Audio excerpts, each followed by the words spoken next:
Hey, what's going on, guys? This is Daniel, one half of the Kwak brothers. I got my really good friend Melvin Johnson here. Welcome. Thanks for having me. Yeah. So in this video, we're pretty much just going to talk about Melvin's life, how he utilized our Kwak brothers coaching, and to get to where he is now. Where kind of just tell us a little bit about you, and we'll kind of get into your backstory in terms of how you got into real estate. But just real quick, man, why don't you spend about 30 seconds and tell us about what have you accumulated in terms of success in your real estate game so far? Okay. Yep. So. Within the last 8 months, I've been able to acquire 12 doors. I've sold 2, so I now have 10. Is that right? No, I have 9. I'm sorry. So I have 9 now, so I've sold 3. In the St. Louis area, some in the Illinois area. Yeah. I've been able to scale credit repair, business funding with you guys' help as well. So that's pretty much what I've been doing for the last 6 months. So let's start talking about where you were right before we started working together, before I started coaching you. Tell us a little bit about that. What was life like? What was your level of interest in real estate? What were your goals?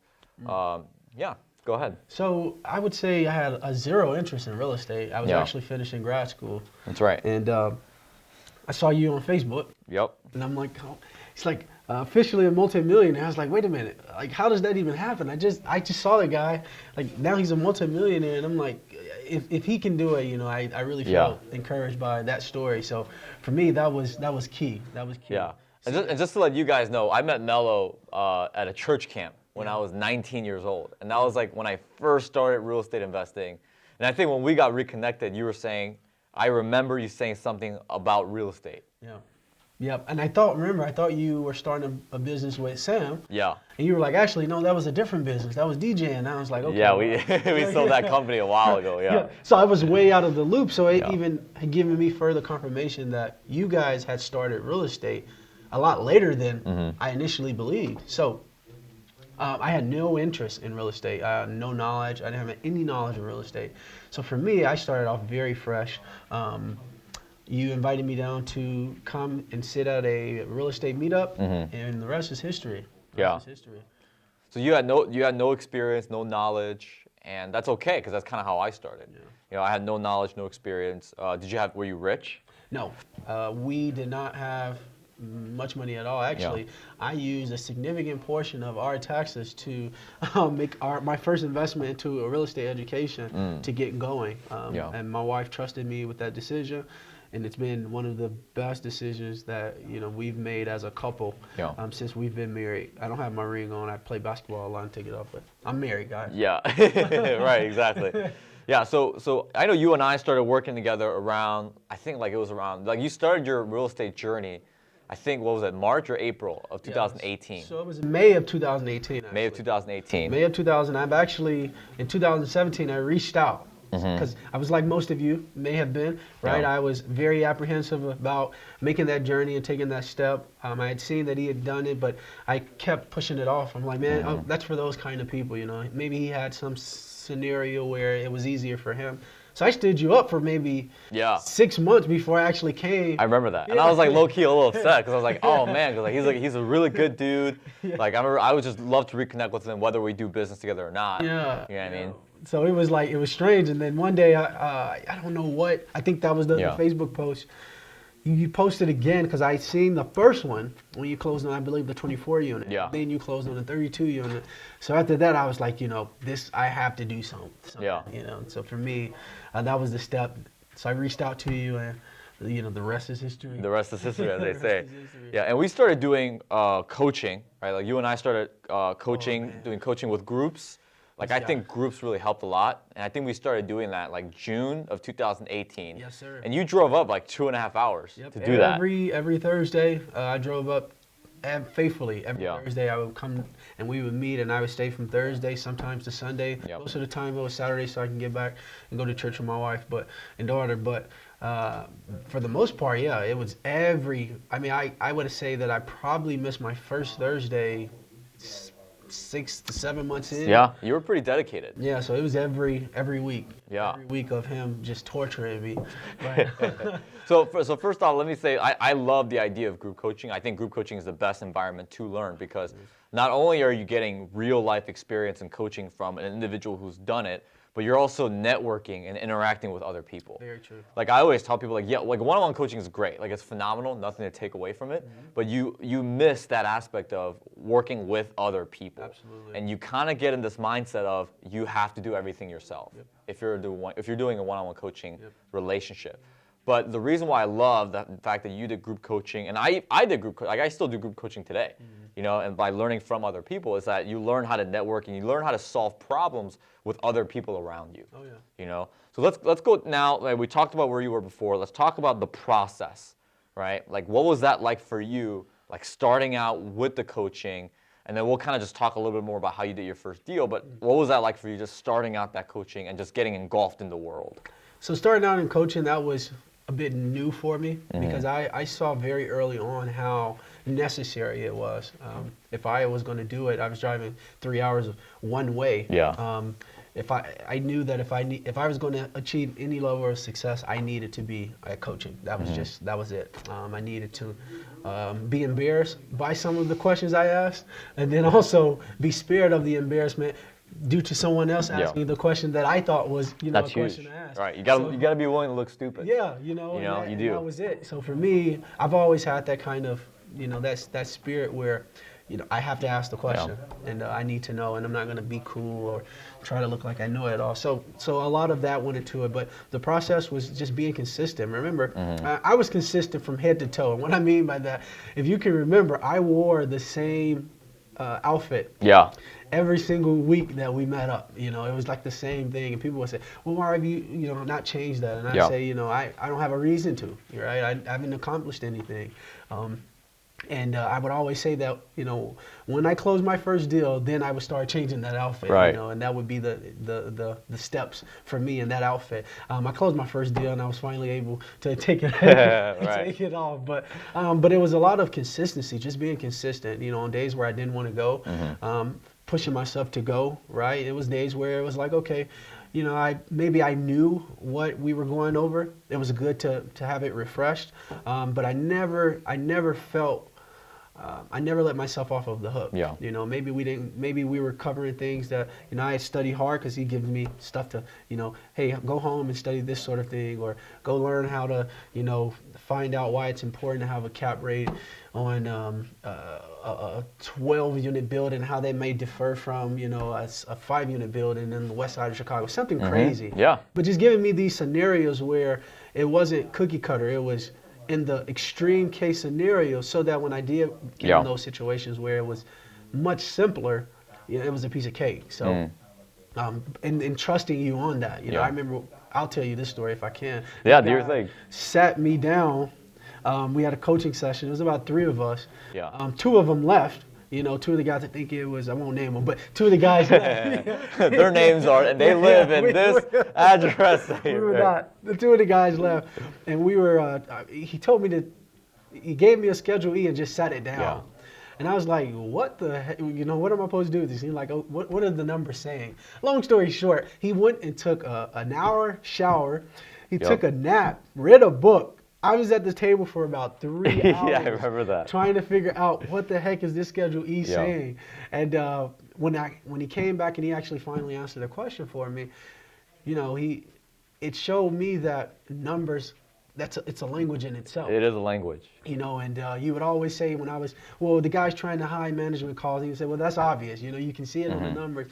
But then when you told me the story behind, this seller and his situation, it just really made me that much more creative in my own investing and that I do now. So it was phenomenal. And for me, that's so important. Like whether it's me doing the group coaching or somebody else who is an established expert that I'm kind of allowing to take over the group, right? In terms of being a guest speaker or whatever it may be. For me, the biggest thing is we've got to use, number one, real life scenarios. We've got to use real life scenarios. We've got to use real numbers. And I think the Schedule E I had you go over. By the way, for those of you guys that don't know what a Schedule E is, it's the official IRS tax form for income and expenses for an investment property. Yeah. And I gave you a real Schedule E. Yeah, it was a 43 unit or more. Yeah, like a legit deal that I actually did. You looked over a Schedule E, and it was a real life scenario. And a lot of other real estate investing education companies and forums out there that are very popular don't cover stuff like that. Yeah, they don't. Because it's not marketable.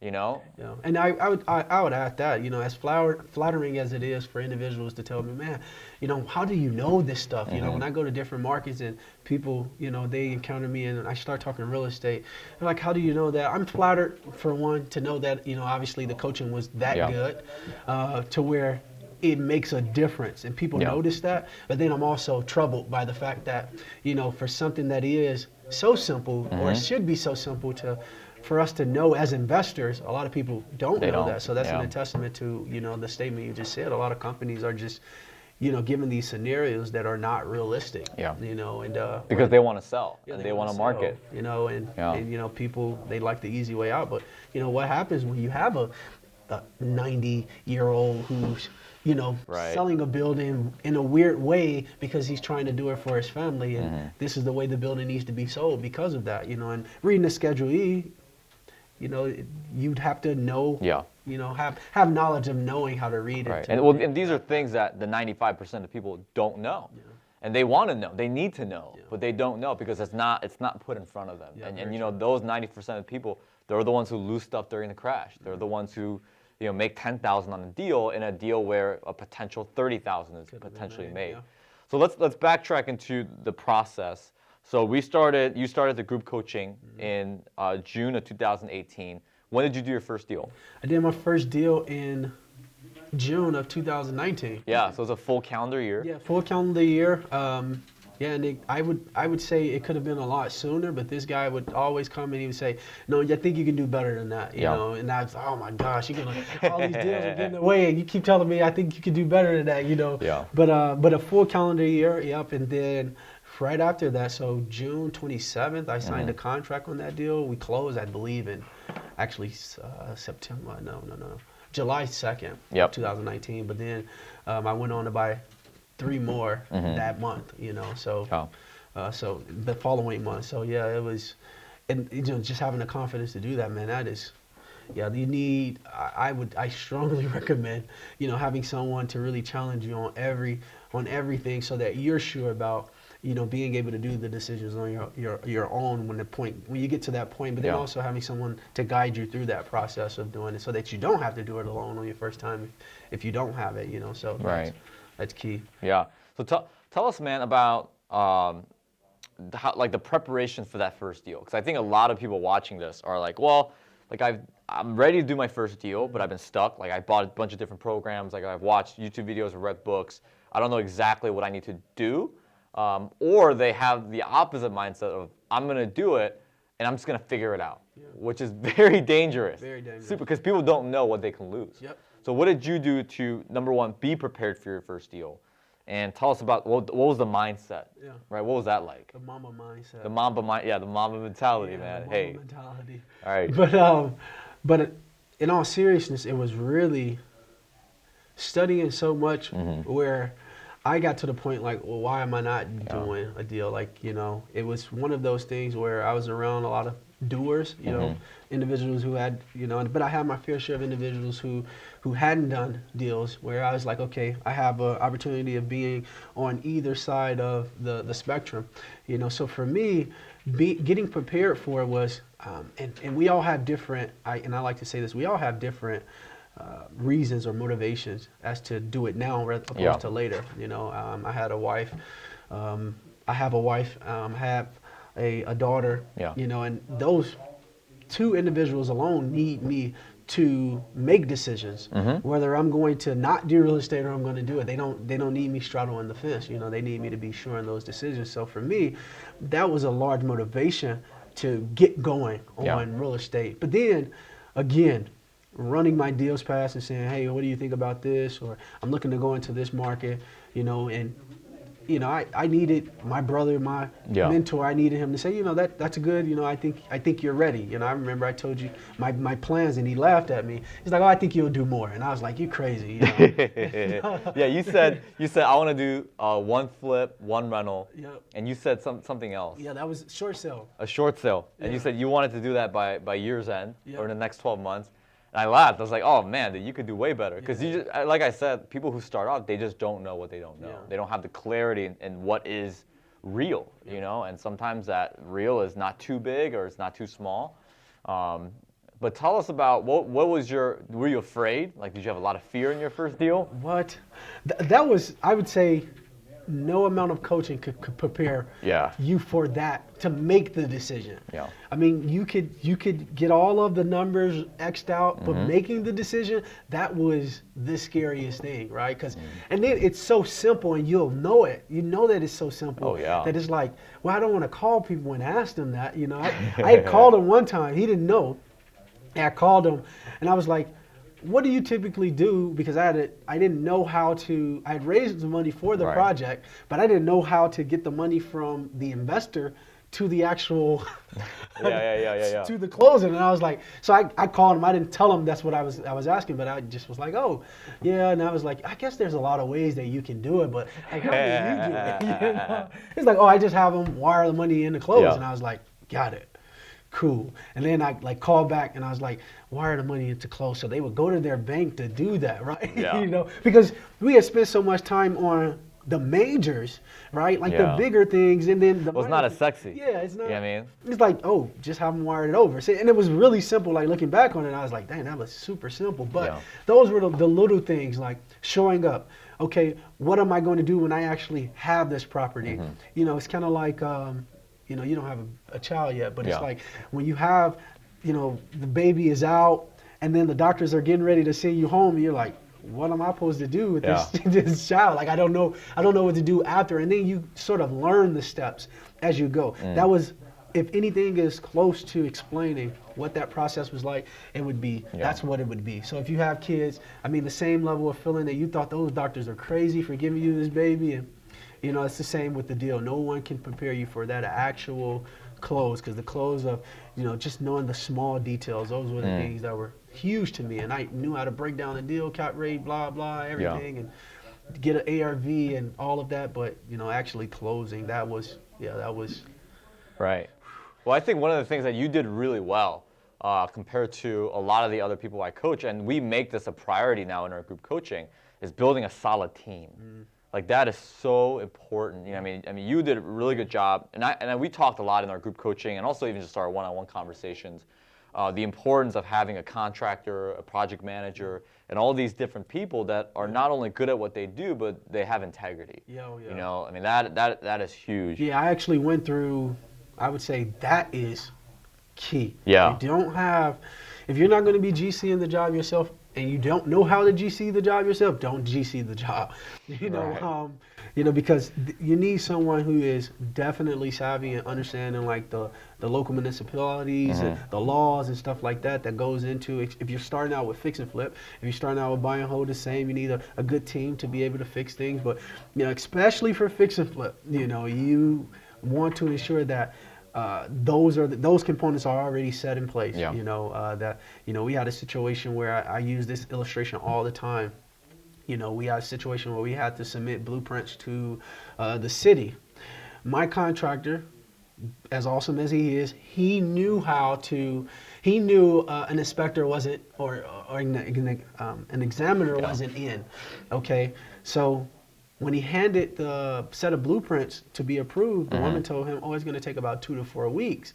He had the knowledge to know, wait, let me get these back, and let me wait until the examiner that I know is here personally so that I can hand him the blueprints, and then those would be approved that day. Now, that's something that could destroy a project. Oh, for sure. If you have good subs, they're not around to wait 2 3 weeks. You know, they have other gigs lined up. So for me, that could have been terrible. And I remember him coming back saying, you know, I have to get these in 2 days. And I was so mad. I was like, no, they have to be in today, you know. But looking back at it, I was like, wow, that was crucial, you know, because that could have set us back for a week. So I say all that to say, make sure that, you know, that is what also gave me confidence, along with the group coaching, is us hitting home the importance of having like great contractors, GCs in place before deals even take place. So. And a big thing I always emphasize all the time is a lot of people may be watching this and they're probably thinking, well, I've got a cousin who does that, and then they're kind of going through the imaginary list of who they could utilize for real estate deals. But networking in itself is a skill. It is. You need tools to be good at networking. Very true. And one of the things that makes me really happy is in our group coaching sessions, we always talk about what are those tools to figure out who has the integrity, who has the morals, who is going to get the job done. Yeah, you know, because sure. in real estate, that's such a big component. Yeah. You know, and something that I also want to mention as well is, you know, one of the things that made me really happy personally, something that gave me a lot of joy is when we took a lot of the deals that you were working on and we shared it with the group. And we had group discussions. I remember this one time there was a guy, I won't give out his full name, but there was a guy named Alvin who brought an 11-unit deal. And I think we had about 35 people in our group coaching session at the time. And you know, he was talking about the acquisition, the funding, and there are a lot of changes that he made to that deal that he wouldn't have, you know, unless he would have brought it to the group. Yeah, very true. So, you know, not only the networking aspect, but the knowledge aspect and the people aspect. I mean, we try and cover all components of what's important to a deal. And we alluded to it. A lot of, you know, online forums in real estate and other education companies, they only really focus on that knowledge aspect. Yeah. Like they only cover, hey, what's your why? What's the cap rate? What's this? Because it's sexy. It's sellable, right? It makes people feel like they're ready. But in all reality, you know, they're learning lessons out there the hard way. Yeah. We don't want that to happen. We want people to learn lessons in a safe environment, in a group coaching session, where a lot of people come together and say, hey, I had this experience, I had that experience. I mean, in my opinion, the best way to describe our group coaching session is like, you have 20 people, and they're all trying to accomplish this test. And there's 20 questions, and each individual has an answer to one question. Yeah. And only by all 20 people coming together and having a facilitator can everybody get 100%. For sure. You know? So let's go ahead and talk the last couple minutes here. Talk about what do you have going on in your real estate business right now? Tell us about your success. Yep. So, and I purchased the property. My first property is already sold. Yeah. So that was good. We tried it out as an Airbnb, and that's the beauty of having like great coaching and understanding that there's so many more strategies that could be birthed in a group setting where a guy may say, hey, have you thought about this or have you done this? And, you know, so that's one of the great things. So with the first house that we had purchased, it was a small house, 816 square foot, small deal, wasn't a huge deal, but it was a base hit, you know, and base hits win games. Yeah, we call those singles and doubles. Yeah, we love them. We love those hits. So, you know, for us, I think I purchased it for 55 and I put another 15 into it and we ended up selling it for 110. You know, so that was but we tried it out for Airbnb for a while, and I was actually going to keep it. One of my investors, he was really liking it, but then because of the confidence that I had conjured from that particular deal, understanding that was so many things that I couldn't have been aware of had I not experienced it fully, like things with the, you know, how to talk to an inspector, you know what I mean? Some of the things, just little things like that, man, that just, they really make or break deals. I've seen people walk away from real estate, or I've heard stories about people walking away because of things like that. So so we sold that house. That was a great one. And right now I have to count 2, 3, 4, 5, 6, 7, 8. So 8 right now. You feel good saying that, huh? You know, Right? You've not one, not two, not three, right? I had a 104 unit that we There you go. doing. I mean, so, but all in that, I have one that's actually finishing up today. I got pictures from my contractor. I have 4 that'll be listed, or 3 on the same block that'll be listed in mid-May, mid-April. So that's exciting. We just picked up 2 this past week. Yeah. You know, that's exciting. And working on some land development. So, yeah, it's been nice. Yeah, it's nice. Yeah, it's not bad, is it? No, not bad at all, man, you know, not bad at all. So so those are some of the things that I'm working on currently that sort of take me right on into the spring, and then in the summer, hopefully, I can start working on maybe those 40-unit renos that need to be taken down or something like that. So developing a team right now of new construction guys. Yeah. I'm interested in that. So. And it never fails to amaze me because when you first started the group coaching, like arguably you had very little time. Yeah. Like I remember you were working on your master's. Yep. Right? You also had a job, from what I remember. Yep. You have a kid. You have a wife.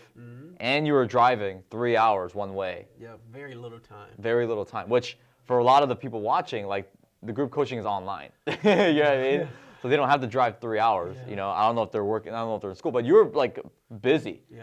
You know, like in terms of busy, like you're probably top 5% among my students who are like the busiest people. Yeah. You know? And I always would say, success is no layaway. Yeah. It requires everything up front. You can't say, well, I guess I'll cheat a little bit here. Or Right.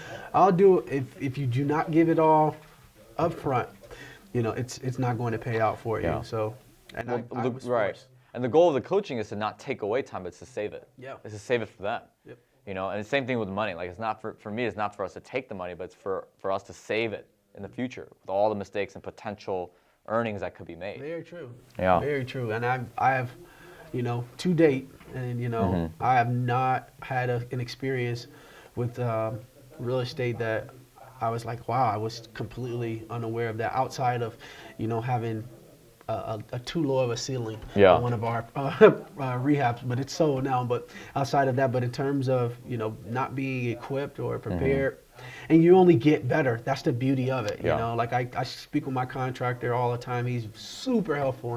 And, I will say his name, Aloysius Tisworth. He's a good guy. He's super helpful in helping, to say, hey, this is what you need to do first. Yeah. Like, I didn't know. I wouldn't have known that, when you're rehabbing a property, you start from top down. You get your roof done, you get your plumbing done, because it's harder to work around plumbing than it is to work around electric. It's just certain things like that you just, like you said, you don't know what you don't know.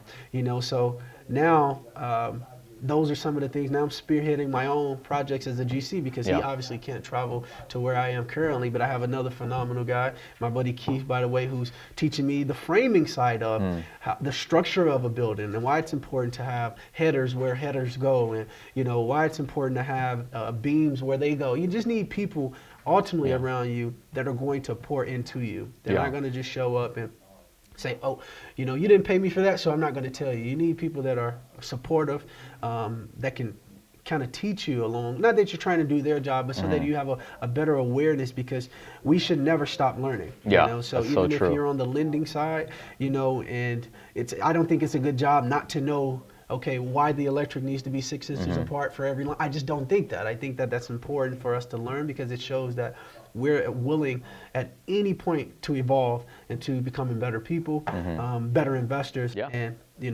I think every lender would like to see that Yeah. and people they're giving money to. So shout out to Aloysius Tisworth. There you go. Keith Younger again. There you go. Yeah. So final thing, last question. You don't have to give me a specific number, but since you started in June 2018, how much would you say you've made in real estate? 330,000. 330,000. Yeah. That's horrible.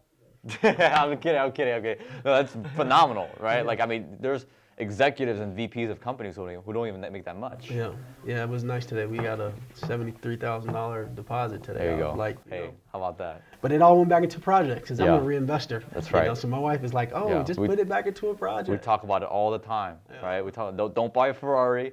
Don't go to Vegas. Nope. Right? Do what got you there. 1031 that sucker. So Yeah. That's real estate talk. Do what got you there. Do what got you there. Right? Do what got you to the dance. Free throws or layups. Don't go start trying to shoot from half court, Yeah, man. that's right. That's Yeah, it. do what got you there. That's good.